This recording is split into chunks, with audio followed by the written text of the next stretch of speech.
తాకట్లో ఉన్న మీ బంగారాన్ని విడిపించి ఆ రోజు ఆన్లైన్ రేటుకి కొంటాం. Sharma gold company. నమస్కారం, వెల్కమ్ టు సుమన్ టీవీ. నేను గీతాంజలి. శ్రీ విశ్వావసు నామ సంవత్సరంలో ద్వాదశ రాశుల్లో చివరిదైనటువంటి మీనరాశి వారి జాతక ఫలితాలు ఏ విధంగా ఉన్నాయో తెలుసుకుందాం. ప్రత్యేకించి ఈసారి షడ్గ్రహ కూటమి మీనరాశిలో ఏర్పడుతుందని చెబుతున్నారు. ఆ ప్రభావం వారికి చాలా ఉంటుందనే భావన కూడా చాలా మందిలో ఉంది. దాంతో పాటుగా శని ప్రభావంతో మరింత ఇబ్బందులు పడాలని కొంతమంది అంటుంటే, మంచే జరుగుతుందని మరికొంతమంది చెబుతున్నారు. అసలు ఈ సంవత్సరం ఎలా ఉండబోతోంది మీనరాశి వారికి? ఇంకా చెప్పాలంటే ఏ రంగాల వారికి బాగా కలిసి వస్తుంది, ఎటువంటి పరిహారాలు చేసుకుని వారు దైవానుగ్రహం పొందవచ్చు, తెలుసుకుందాం. ఈ వివరాలు వివరించేందుకు ప్రస్తుతం మనతో పాటు ఉన్నారు ప్రముఖ జ్యోతిష్యులు బ్రహ్మశ్రీ నందిభట్ల శ్రీహరి శర్మ గురువు గారు. వారితో మాట్లాడదాం. గురుగారు నమస్కారం అండి. సంపృక్తౌ వాగర్థ ప్రతిపత్తయే జగతః పితరౌ వందే పార్వతీ పరమేశ్వరౌ సదాశివసమారంభాం శంకరాచార్య మధ్యమాం అస్మదాచార్య పర్యంతం వందే గురు పరంపరాం. ఆదిత్యాయ చ సోమాయ మంగళాయ బుధాయ చ గురు శుక్ర శనిభ్యశ్చ రాహవే కేతవే నమః. శృంగేరి జగద్గురు పీఠాధిపతులకి, కంచి పీఠాధిపతులకి నమస్కారములు తెలియజేసుకుంటూ కార్యక్రమాన్ని ప్రారంభిద్దాం. గురుగారు, ద్వాదశ రాశుల్లో చివరిదైనటువంటి మీన రాశి వారి జాతకం ఎలా ఉంది అసలు ఈ సంవత్సరం తెలుసుకోవాలనుకుంటున్నాం. అంటే ఇంతకు నేను చెప్పినట్టు షడ్గ్రహ ప్రభావం అనేది వీళ్ళపైన ఎక్కువగా ఉంటుంది అనే మాట కూడా విన్నామండి. ఎందుకంటే ఆ రాశిలోనే ఏర్పడుతుంది అనేది. ఎటువంటి ప్రభావాలు ఉంటాయో కూడా వివరించండి. మార్చి 30 నుంచి వచ్చే సంవత్సరం మార్చి 19వ తారీఖు వరకు ఉన్నటువంటి సమయాన్ని 3 టైం జోన్స్ లాగా డివైడ్ చేసుకుంటే ఒక్కొక్క టైం జోన్లో ఏ విధంగా ఉండబోతుందనే విషయాన్ని క్లుప్తంగా తెలియచేసుకునే ప్రయత్నం చేద్దాం. ముందుగా ఈ యొక్క మీనరాశిలో జన్మించినటువంటి వారికి ఆదాయం 5, వ్యయం 5, రాజ్యపూజ్యం 3, అవమానం 1. కాబట్టి ఖర్చులన్నీ కూడాను ఆదాయము కూడా సరి సమానంగా ఉంటుంది. కాకపోతే కష్ట నష్టాలు, ఇబ్బందులు, సమస్యలు, అవమానాలు మీకు కొద్దిగా తక్కువగానే ఉంటాయని చెప్పవచ్చు. అయితే ప్రధానంగా ఈ సంవత్సరం చాలామంది అనుకునేటువంటిది శని మార్పు చెందాడు, అలాగే గురువు కూడా మారుతున్నాడు ఈ సంవత్సరం మాత్రమే. కాబట్టి ప్రత్యేకించి ఈ సంవత్సరం 4 గ్రహాల మార్పు అనేటువంటిది జరుగుతుంది. ప్రధానమైనటువంటి 4 గ్రహాలు శని, గురువు, రాహువు, కేతు. మరి ఎలాంటి ఫలితాలు ఇవ్వబోతున్నాయి? టైప్ 1 టైంలో జోన్లో కనుక చూసుకున్నట్లయితే మార్చి 30 నుంచి మే 14వ తారీఖు వరకు వృషభ రాశిలో సంచారం, గురువు మీనరాశి వారికి తృతీయ రాశి సంచార ప్రభావం అనుకూలంగా ఉండేటువంటి సమయం. అలాగే సహాయ సహకారాలు కూడా ఇతరుల ద్వారా పొందడం ద్వారా మీకున్నటువంటి పనులను పూర్తి చేసుకుంటారు. ఇక మే 14 నుంచి సెప్టెంబర్ ఈ సంబంధించినటువంటి తదనంతరం మిథున రాశిలోకి మే 14వ తారీఖు తర్వాత ప్రవేశం చేస్తాడు.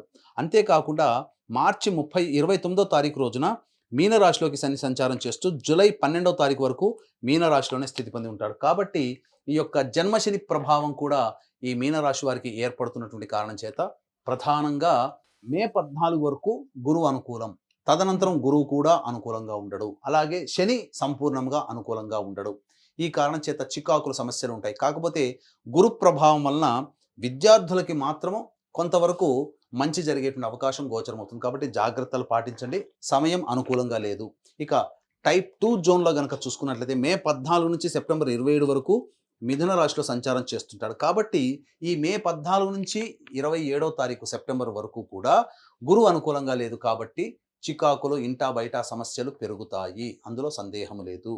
అలాగే ఇక చూసుకున్నట్లయితే ఈ శని భగవాన్ల వారు జూలై 13 నుంచి అక్టోబర్ 9వ తారీఖు వరకు మీనరాశిలోనే వక్రీకరించి ఇటు జన్మశని, ఇటు వ్యయశని ప్రభావాన్ని కలగచేస్తున్నాడు. కాబట్టి మీనరాశి వారే శని ప్రభావం నుంచి ఎటూ తప్పించుకోలేరు ఇంకా 2.5 సంవత్సరాల వరకు అని తెలియచేయడం జరుగుతుంది.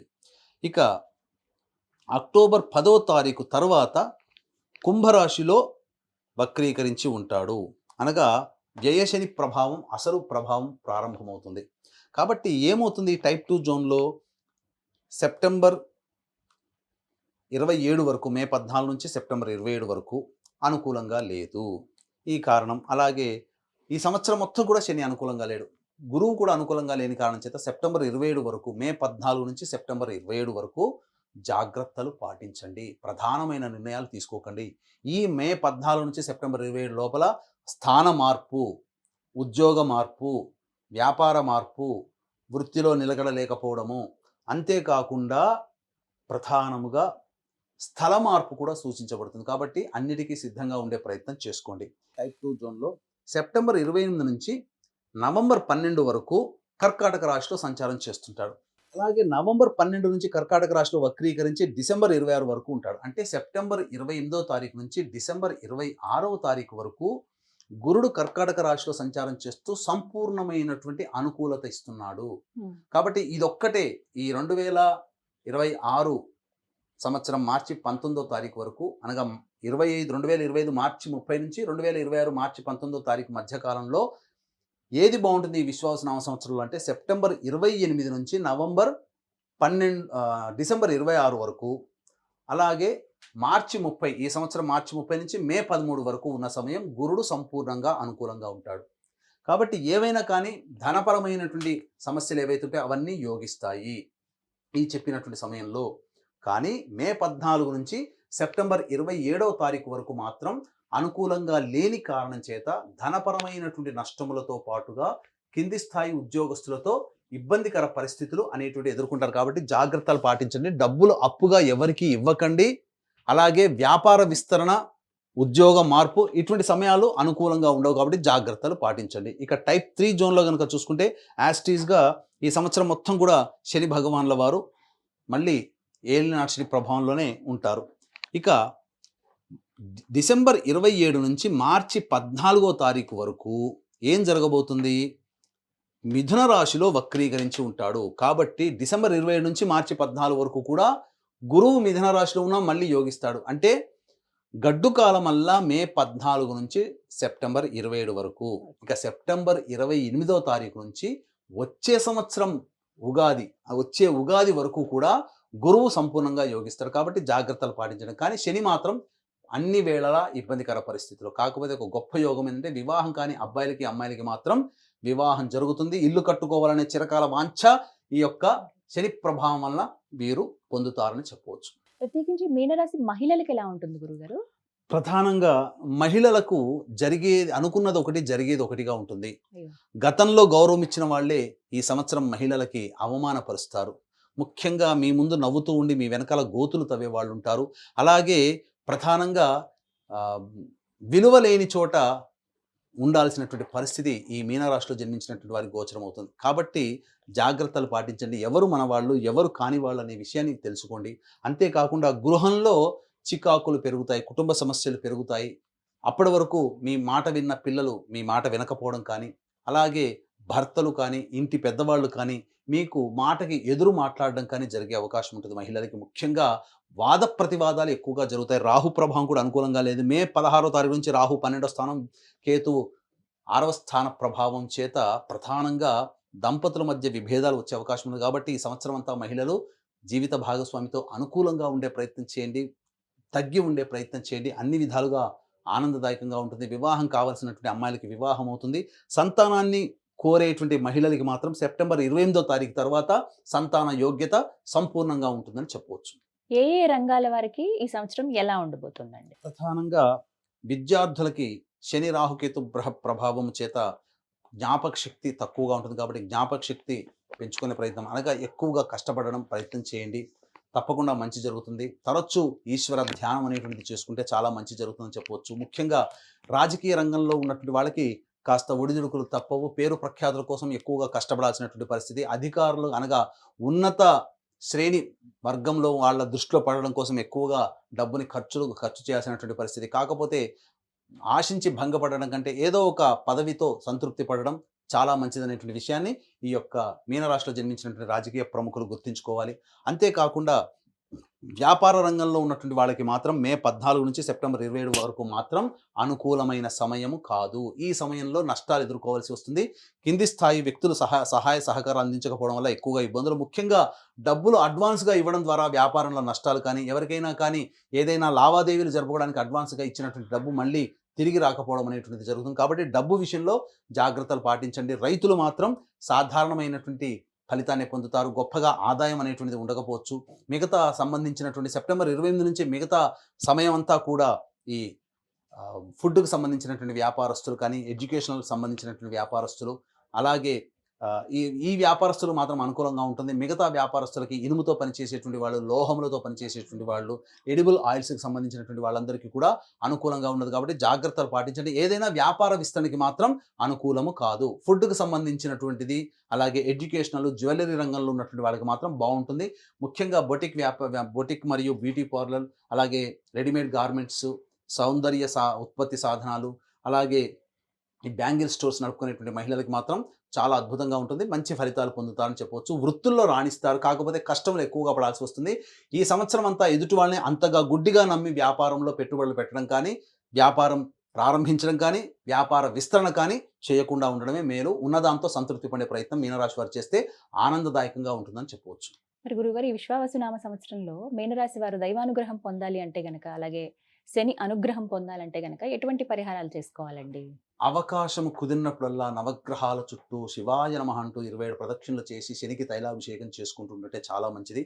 ముఖ్యమైనటువంటి పర్వదినాల్లో దేవతానుగ్రహాన్ని పొందే ప్రయత్నం, అలాగే ఇంటి దేవత, గ్రామ దేవత, ఏదైనా పని మీద వెళ్తున్నప్పుడు గ్రామ దేవతకి నమస్కారం చేసుకోవడం, ఇంటి దేవుణ్ణి సదా స్మరించుకోవడం చేసుకుంటూ ఉంటుంటే చాలా మటుకు సమస్యలు శాంతిస్తాయని చెప్పొచ్చు. అంతేకాకుండా ఈ మీనరాశిలో జన్మించినటువంటి వారికి ఈ సంవత్సరం అంతగా అనుకూలంగా లేదు. మీనరాశితో పాటు 12 రాశిలో జన్మించినటువంటి వారికి ఈ విశ్వావసునామ సంవత్సరంలో అయినా గత సంవత్సరం కంటే వాళ్ళ సంకల్పం నెరవేరాలి. అలాగే ఈ 12 రాశిలో జన్మించినటువంటి వారు ఏదో ఒక సందర్భంలో పండితుని సంప్రదిస్తుంటారు సమస్యల కోసం.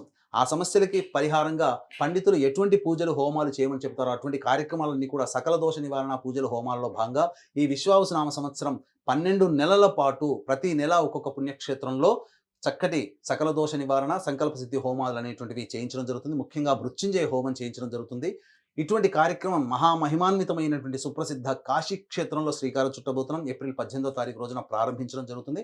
అవకాశం ఉన్న వాళ్ళు ఇటువంటి మహత్తరమైనటువంటి కార్యక్రమంలో మీ కుటుంబ సభ్యుల గోత్రనామాలు నమోదు చేసుకొని సభ్యులుగా చేరవచ్చు. వీటి వివరాలను కార్యక్రమ తదనంతరం కాంటాక్ట్ చేసి తెలుసుకోవచ్చు.